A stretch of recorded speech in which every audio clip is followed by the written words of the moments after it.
DJ and Jalen both made the depth chart as true freshmen. I guess what did they do to earn that from you guys?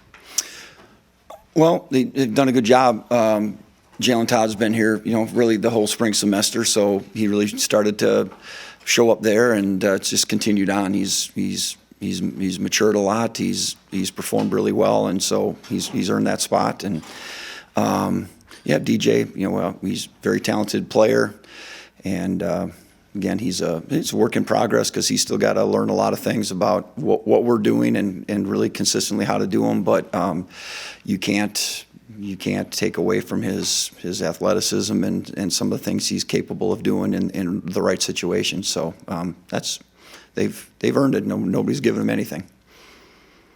Cornell Wheeler getting named captain. What has he shown you in terms of earning that? Yeah, I'm really happy for him. I don't know if he expected that or not. So he's stepped up into the role that we really needed him to, playing the position he plays and all the things he needs to do. And we've encouraged him really throughout the spring and summer and fall to, hey, we just got to keep being a voice that can speak for the group. And he hasn't shied away from that at all. He's embraced that, and I think I'm glad the team recognizes that because he's earned that honor. Lindenwood returns one quarterback who played a little bit last year.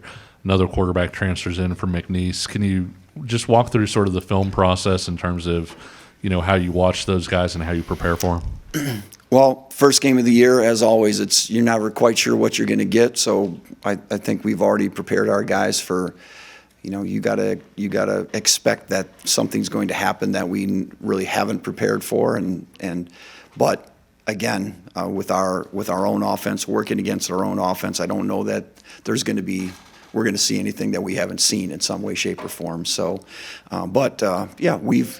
we've prepared for what they've shown on film. And quite honestly, I don't pay a whole lot of attention, no disrespect to Lindenwood or Oklahoma State or anybody. I don't always pay a whole lot of attention to who's who. I know numbers sometimes. I don't know a lot of names, but because it's not really about them. Again, we just need to prepare the best way that we can and do all the things that we need to do to help us be successful and give our team a chance to win, regardless of whatever else is happening in the game. So, I think we've got a little bit of film on the quarterback from McNeese and kind of seeing what he's about, but there's just a lot of unknowns going into it, and try not to get all uptight about all those kind of things. And so we're gonna come out and play best game that we can and let the chips fall where they're going to fall. Looking at the depth chart, and also based on what you guys said during camp, it seems like developing versatility for the linebackers has been kind of a priority. Just how have you seen that evolve over the course of the last month or so? It's been confusing at times because guys are moving in around all over the place, but I believe ultimately it's going to be good. So because things happen, injuries happen, certain games, certain situations are tailored for a certain type of player on defense, sometimes maybe more than others. So the fact that guys can learn, I don't know that there's anybody that doesn't know at least two spots. So I feel like that'll help us down the road when we need it for whatever reason. And like I said, it's hard keeping track of it in practice sometimes. I feel sorry for Coach Simpson trying to map all, because we map out like every rep is mapped out. So it's he does a really good job of getting guys out there because it'd be hard for me to keep track of. I'm curious, for your first game of the season, several new faces will be contributing. What are you most looking for from your guys in this first game? Well, it's to play up to our standards, right, and respond to situations, and respond to just the game situation, and not allow a live game, a crowd, not playing against an opponent, not allow those things to get the best of us, and really keep our thoughts and our thoughts locked into what we need to do, and what each individual, what do I need to do in order to be successful and help the defense be successful. So, I think that's what we're doing the most of is, again, just really worrying about ourselves more than than anything else. And we just need to, when the lights come on, we need to perform as we can perform. If we do, I feel good about our chances in any game that we play this year. But if we don't, then we can be pretty average too. With Devin and Jalen Dye, what kind of camp did those two guys have, and where do you see them kind of fitting in with that safety rotation?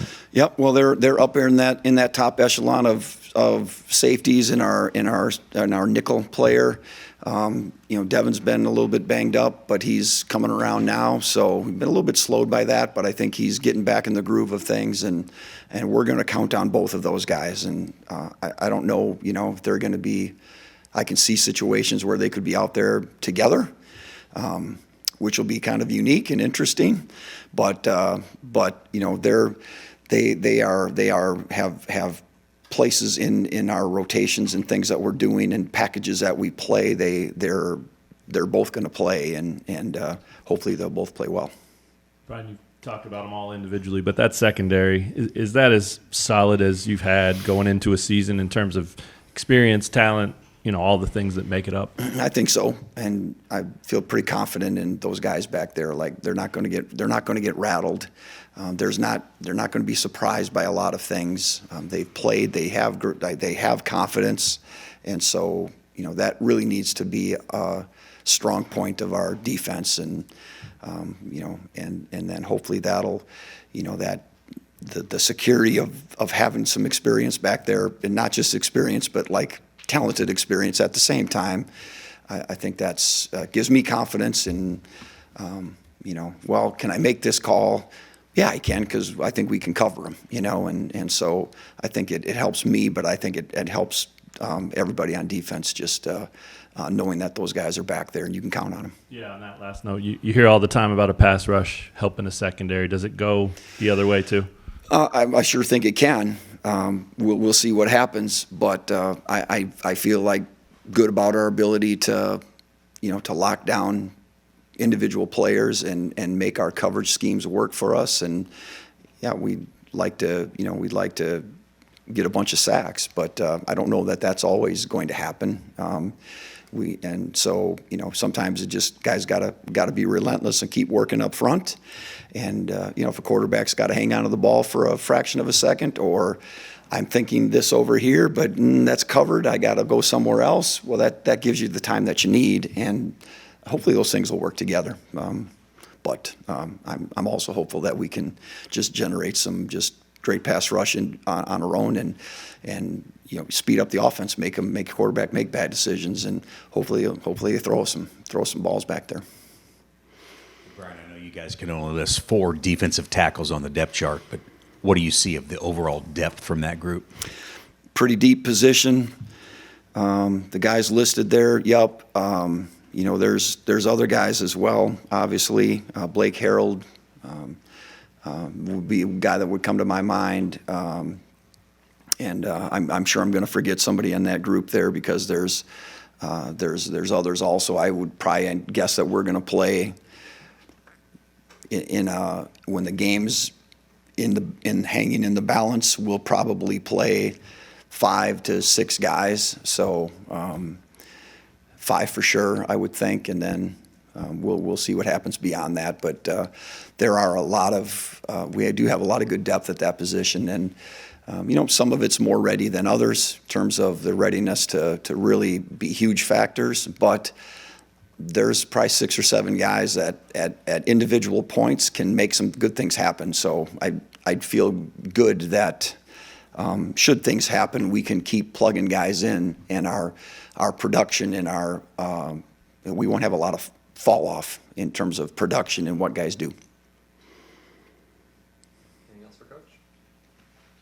All right. Thanks, everyone. Okay, guys.